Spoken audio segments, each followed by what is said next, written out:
인류는 달의 뒷면을 바라보았습니다. 빛나는 지구가 달 너머로 천천히 사라지는 장면. 우리가 익숙하게 올려다보던 달이 아니라 오히려 달 저편에서 지구를 돌아보는 시선 말입니다. 나사의 아르테미스 2호 임무가 보내온 그 장면은 단순한 우주사진 한 장이 아니라 아주 오래된 이름 하나를 다시 떠올리게 합니다. 바로 아르테미스. 그 이름은 오늘날에는 우주 탐사의 이름이지만 원래는 아주 오래전 그리스 신화 속 여신의 이름이었습니다. 달과 숲, 사냥과 침묵, 그리고 인간이 쉽게 다가갈 수 없는 차가운 신성함을 가진 여신. 오늘은 그 아르테미스가 누구인지, 왜 달의 시대에 다시 그녀의 이름이 불리고 있는지 조용히 들려드리겠습니다. 아르테미스는 그리스 신화에서 제우스와 레토 사이에서 태어난 딸이며 태양과 음악의 신 아폴론의 쌍둥이 누이로 알려져 있습니다.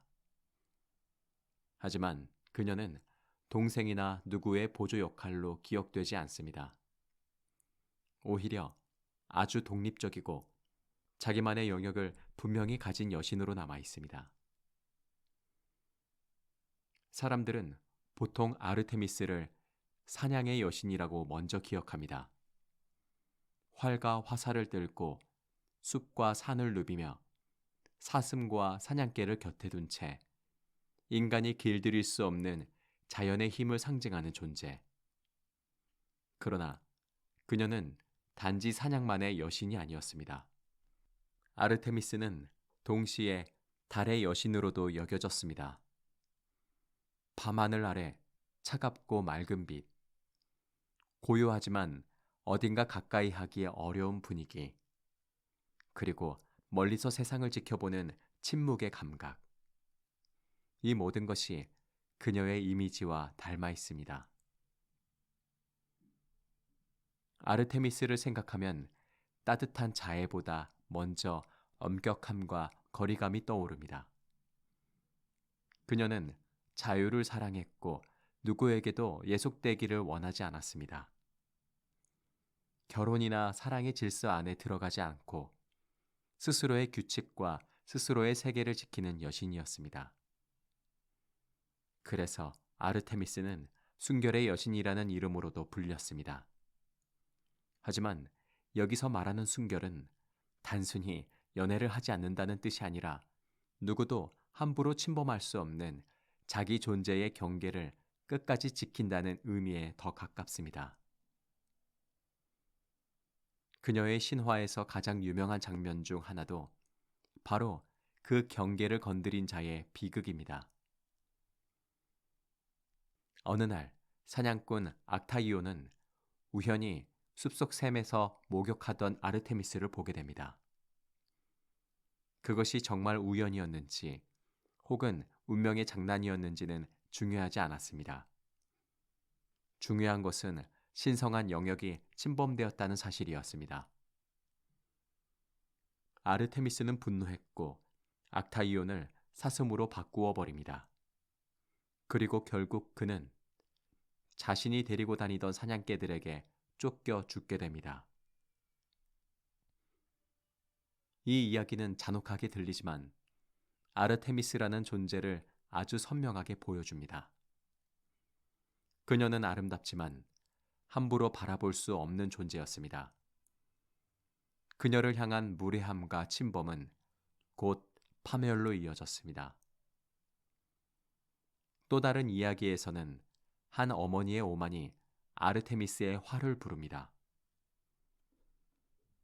니오베라는 여인은 자신에게 자식이 많다는 이유로 아르테미스의 어머니 레토보다 자신이 더 위대하다고 자랑합니다. 그러자 아르테미스와 아폴로는 어머니의 명예를 모욕한 대가를 묻습니다. 이 신화는 신들 앞에서의 오만, 그리고 인간이 넘지 말아야 할 선이 무엇인지를 보여줍니다. 하지만 아르테미스가 늘 차갑고 벌만 내리는 여신이었던 것은 아닙니다. 흥미롭게도 그녀는 생명을 거두는 사냥의 여신이면서도 어린아이와 출산의 수호자로도 여겨졌습니다. 생명을 쫓는 자이면서 동시에 새로운 생명의 탄생을 지키는 자. 이 상반된 모습은 달의 이미지와도 잘 어울립니다.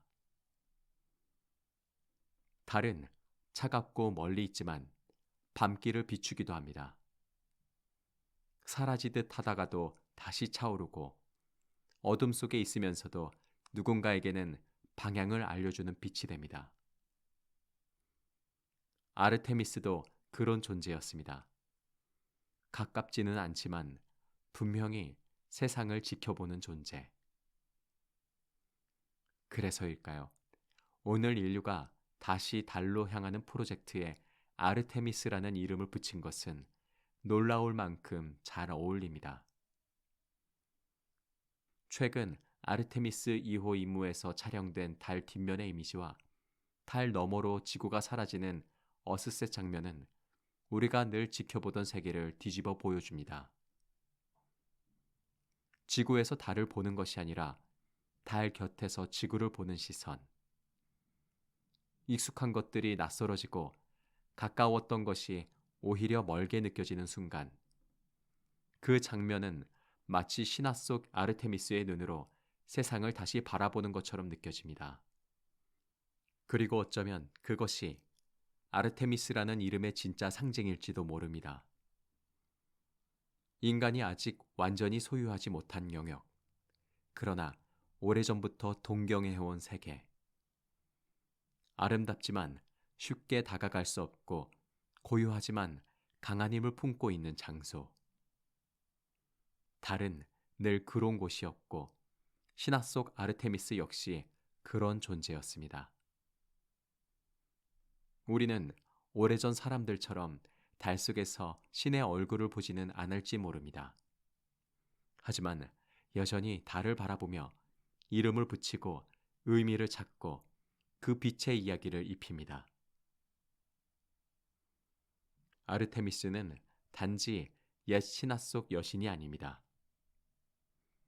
그 이름은 지금도 인간이 미지의 세계를 어떻게 상상하는지 보여주는 상징입니다. 정복의 이름이 아니라 경애와 거리, 탐사와 질문의 이름. 쉽게 손에 넣는 세계가 아니라 조심스럽게 다가가야 하는 세계의 이름 말입니다. 그래서 오늘 밤 달을 다시 올려다보게 된다면 그저 하늘의 밝은 원 하나로만 보지 않으셔도 좋겠습니다. 그곳에는 오래전 숲을 달리던 여신의 이름이 남아있고 지금은 그 이름을 탄 우주선이 다시 인간의 시선을 달 저편으로 데려가고 있습니다. 신화는 끝난 것이 아니라 이름을 바꾸어 계속 이어지고 있는지도 모릅니다. 그리고 그 이름 중 하나가 바로 아르테미스입니다. 지금까지 무엇이든 내레이션이었습니다.